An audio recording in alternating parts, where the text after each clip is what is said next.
Welcome to Alternative Investing. I'm Mark Bunting, along with my co-host David Kaufman, the president of Westcourt Capital.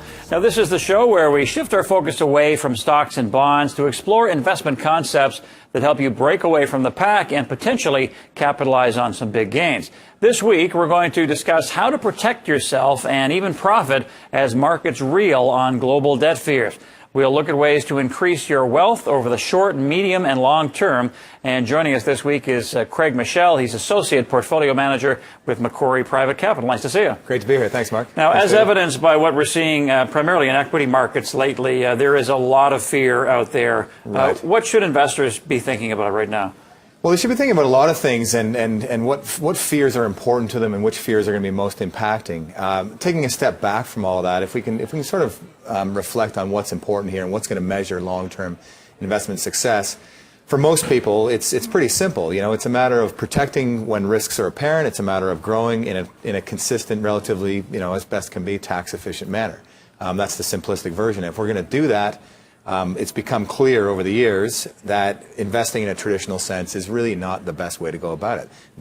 That success just hasn't been apparent. So, in order to get around that, we've got to, we're encouraging investors to think differently about all this.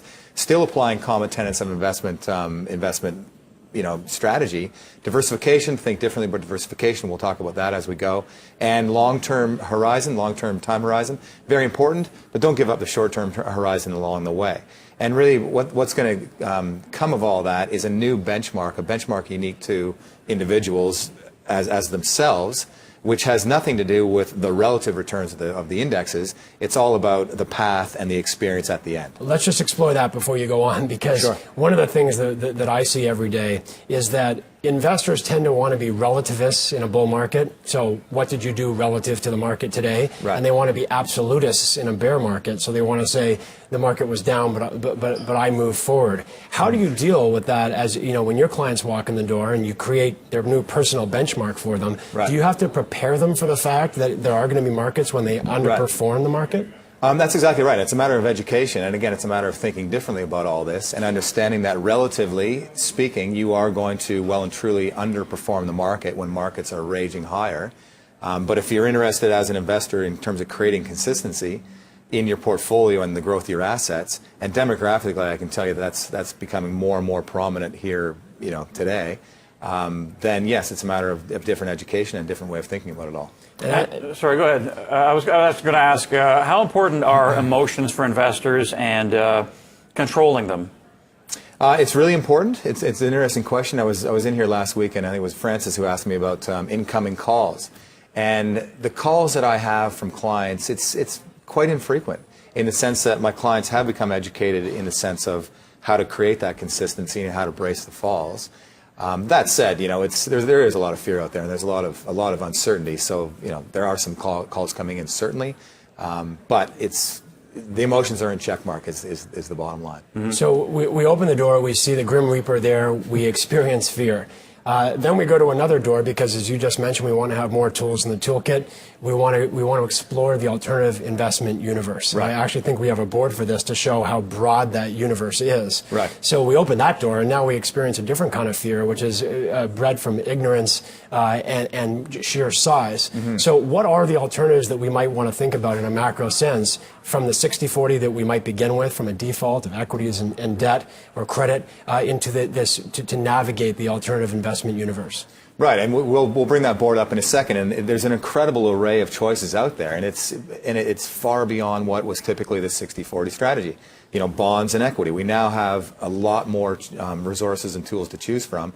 And really, what I think it comes down to is understanding, whether it's through your own education or that education with an advisor, understanding how each of these different strategies fit into a properly diversified, effective portfolio. And you just use the keyword strategy. So you're not just talking about lots of choice in one strategy, that you walk in the supermarket, you go to the cereal aisle, and there are 100 different kinds of cereal. But we have to remember, those are all cereal. Mm-hmm. So you're talking about diversifying out of cereal and maybe eat your peas, right. get some protein, be healthy in different ways. Have some yogurt and some bagels as well. Okay. And so you're mixing it up among the different classes and not just having lots of choice within a single class. That's right. And I think what you're saying is that we've learned over the years that equity, whether it's Canada, U.S., international, equity is equity. And the unfortunate thing with what is what is misperceived and misallocated diversification is that all that equity correlates to one, meaning when it gets ugly and when it falls, it all falls at the same rate. So diversification, to come back to your view on that, is exactly that. It's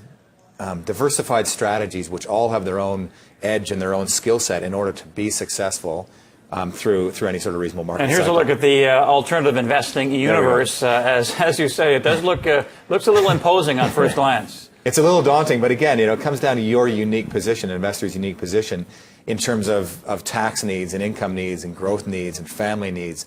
There's a whole array of things that need to get it built into that, and then you can go and choose your bubbles and allocate properly to all sorts of different strategies. Now, briefly, moving forward, so we have these different strategies. I'm interested in the difference between the adoption of those strategies by institutions and individuals, both in Canada and in the rest of the world. Maybe you could speak to that quickly. Right, okay, and I think we've got another board here as well to show the history of what we're talking about here. So the history of the alternative investment universe, as measured by the Hennessy Hedge Fund Index going back to 1987, shows staggering results, both in terms of consistency and growth as compared to the indexes. And so what we've seen, more so in the U.S. and in Europe, less so in Canada, although this is now changing, is institutions embracing that hedge fund universe. Canada's changing. There's institutions around Toronto and throughout the country that are now allocating towards that alternative investment space. And the private client retail side has been looking around, and since 2008 has been asking the question, what else is out there? And as the board suggested earlier, there's a lot of choices. All right, Craig, we'll pursue that theme when we come back. Stay right there. We're going to take a short break here, and when we come back, we'll take a look at alternatives to bonds and cash when investors are running for the doors.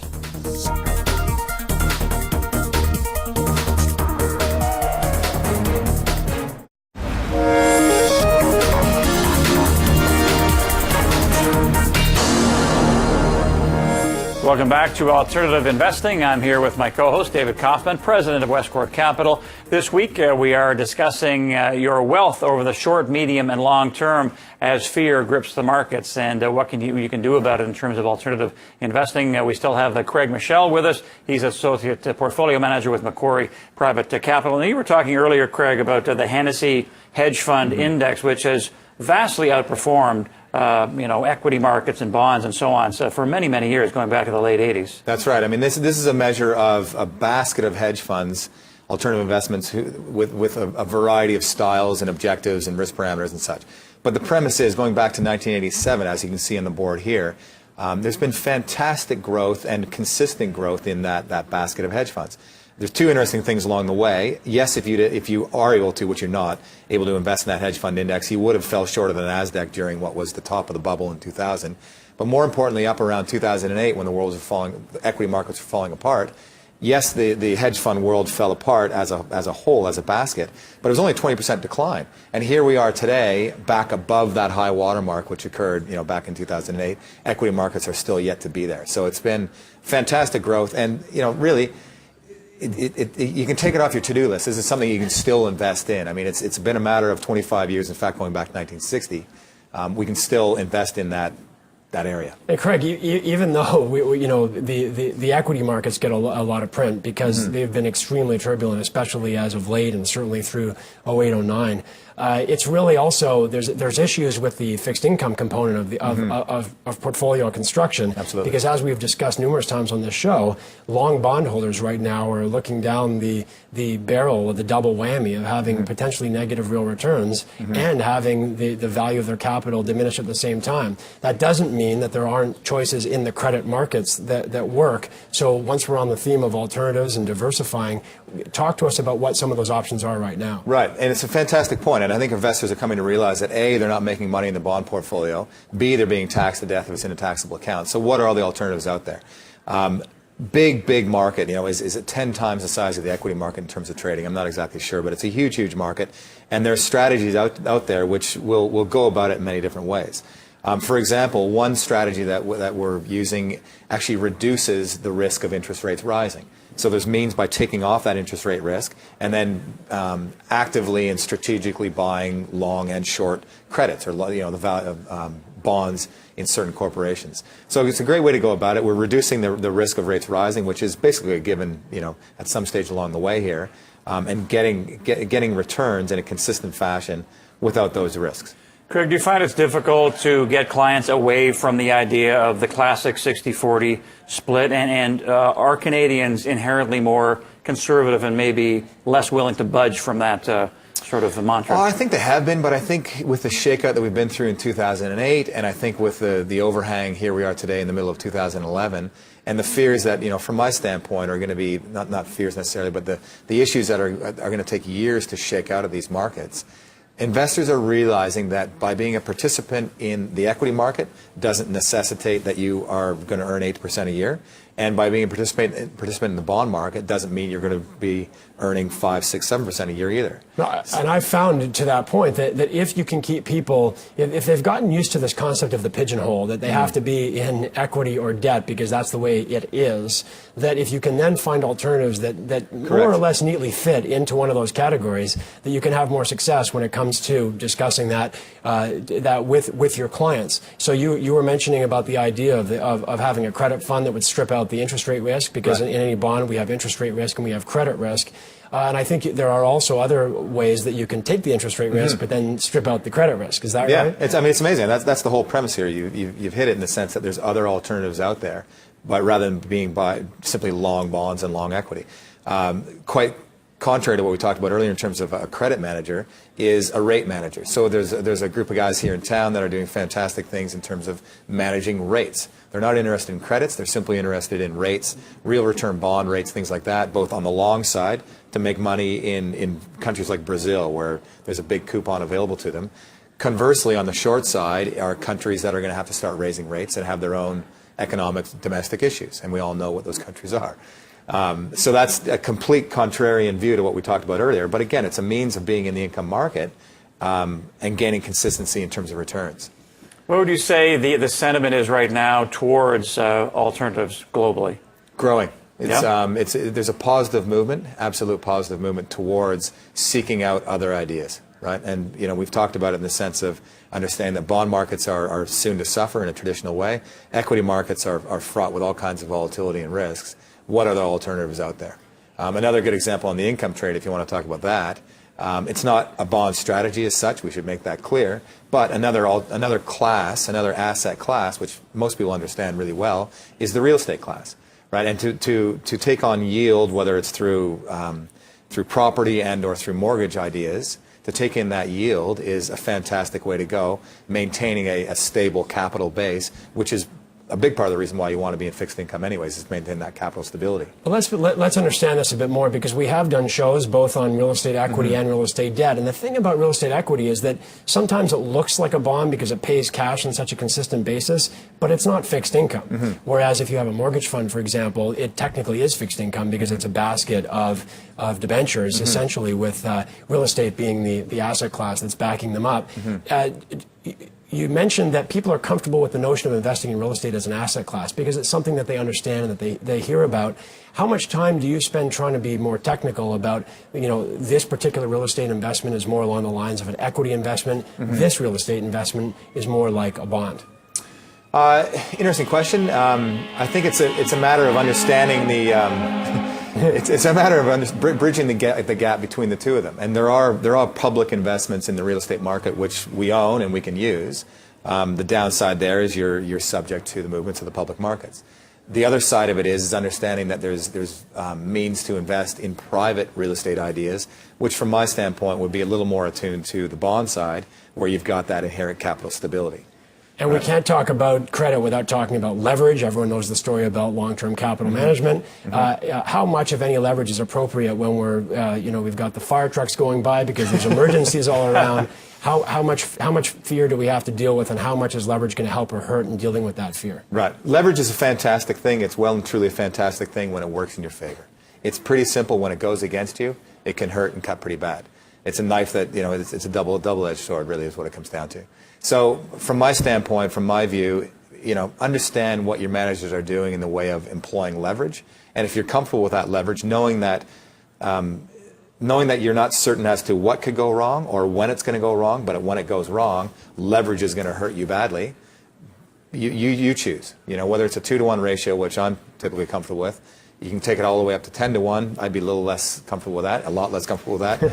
You got to know. You have to have that answer. And the investment banks in the U.S. And in Europe, to a large degree in the late 2000s, learned that 40 to 50 to 1 is probably not a great idea. That's very true. Yeah, we can all agree on that. Yeah. We'll take a short break here. Stay with us. We'll take a look at the fear and greed cycle for equities when we come back. David Kaufman is one of Canada's leading experts on alternative investing. He is the president of Westcourt Capital, a registered exempt market dealer.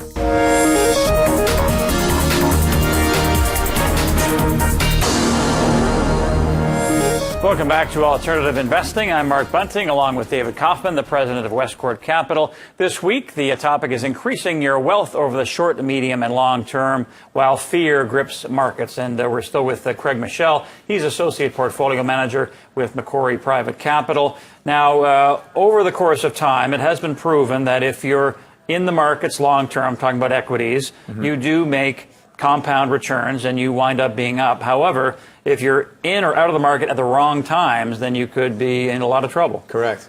Yeah, I mean, there's various different charts out there and statistics to tell you all kinds of different things. But if you have a 150-year time horizon, then perhaps this conversation isn't quite necessary. But if you're a real individual with a real life and family and everything else, and real emotions, in fact, as this board shows, going back to 1896, that's 1896, going back about, called 110 years or so.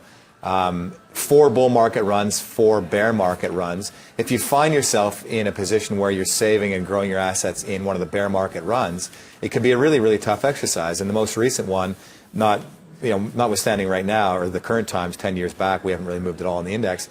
Going back to 1966 to 82, again, a 17-year run where the index has really paid you nothing minus dividends along the way. It was a really, really tough exercise for investors. So, Craig, this whole notion of stocks for the long term or long-term investing, value investing, institutions have, first of all, they don't pay tax. Second of all, they have literally infinite time horizons, so they can wait 115 years to be right. For those of us, though, who say, the most recent example would be, the S&P was flat over a 10-year period, and you're like, hey, I'm right back where I started, and I took a lot of risk to get there. So there has to be a better way. But for people that don't want to turn their backs on equities, but they don't want to have that kind of a ride, then what are the options today? Well, it's important to understand that the equity market, you can invest in the equity market and look like the equity market, which is the traditional conventional approach. Or you can be an investor which actually uses, in terms of the topic of conversation here, fear and greed to extract opportunity out of various parts of the equity markets. Right? It's not to say that you shouldn't be in the equity market as an investor. It's just a matter of how you go about gaining returns along the way. And a great example of a strategy we're using now, a group out of Chicago is doing just that. They're finding undercovered, unrecognized, and really misunderstood stocks. This is SG Capital? That's correct. Okay, yeah. And so what they're doing is they know these companies intimately well, and they have a good idea as to what the market is expecting in terms of earnings and what really is about to take place in terms of the earnings announcements coming up each quarter. And so what they'll do is they'll take a bet, as you will, if you will, on individual companies, maybe 30 or 40 in the basket, and win or lose on their understanding of the company versus what the market's anticipating. We hear about this a lot, that, notwithstanding the fact that efficient market theory tends to be what we're taught in school, that especially in the mid-cap and the small-cap area, that the markets are not so efficient that a little bit of due diligence and hard work won't uncover and unearth some opportunities that the rest of the world may have missed on. And I want to explore with you the notion of the difference between fear and phobia. So we can have legitimate rational fears that we're all in equities and we're long and the world is falling apart. But the opportunistic investors tend to capitalize on the irrational fears, the phobias, right? And talk to us about how they survey the landscape and how that's possible. Well, yeah. Again, I often say to clients, we were talking about this a little bit earlier in the show, is you can be an investor that sells into fear and hurts yourself along the way selling into that fear, or you can be an investor that actually capitalizes on everyone else's fear out there. And that's exactly what these opportunistic strategies are doing, rather than just sort of plodding along and waiting and in fact hoping for returns. What about event-driven investing, anticipating or expecting, let's call them black swan events, going about it that way? Yeah, we've actually just started employing a strategy which capitalizes on market crises. So brought to us, sort of mainly to the fore in 2008 was the black swan theory from Nassim Taleb. And his company out of California has got a mechanism, a strategy in place, which is widely owned by institutions in order to brace the fall. It's really an insurance strategy whereby when we do, when we do hit a crisis along the way, that strategy will pay out in a big way. It does two things for you. One is it keeps you whole, so it keeps your asset level whole, and two, provides money to go back into the market by which to buy, in order to buy cheap securities. And the interesting thing about that is that one thing we've certainly learned is that there are at least a lot of gray swans and possibly a lot of black swans, and that's one of Taleb's whole points when going into this, is that you can't just go along and expect that the white swans is the way it's going to be all the time, because these 100-year storms seem to be coming around every 5 years. Every 5 years or so, that's right.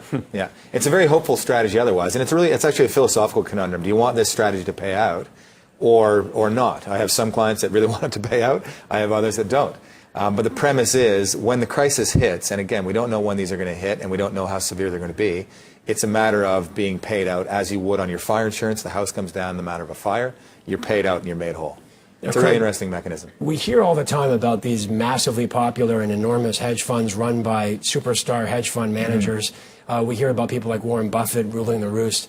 My question is a very broad one. Is there a secret sauce? Does someone out there have to be smarter than everybody else and they just have the answers irrespective of the direction of the market? Or are those people consistently lucky? It's an interesting concept. I don't think that you can bank on someone having the secret sauce always and eternally. It's just not possible. We saw it with John Paulson down in the U.S. He made an enormous amount of money on the demise of the U.S. housing market, but made a rather, he didn't do so well in a Sino-Forest trade. We'll be polite about it. So the answer is, I would say no. I certainly wouldn't bet on it. And I think it comes back to, again, the premise of the show and the premise of properly building one's portfolio, an investor's portfolio, is to be diversified amongst various different secret sauces, if you will, different edges. Well, thanks for taking us through this. I think investors probably seem a little bit more at ease now. They should anyway. After you, well, there are options out there. That's what we want to get out there. Yeah, for sure. All right, thanks for coming in, Craig. Happy to be here. Thanks. Thank you. See you next week, David. Yes, sir. All right, that is all we have time for on the show. If you got a question about alternative investment, email us at alternativeinvesting@bellmedia.ca. Thanks a lot for watching. We'll see you next week.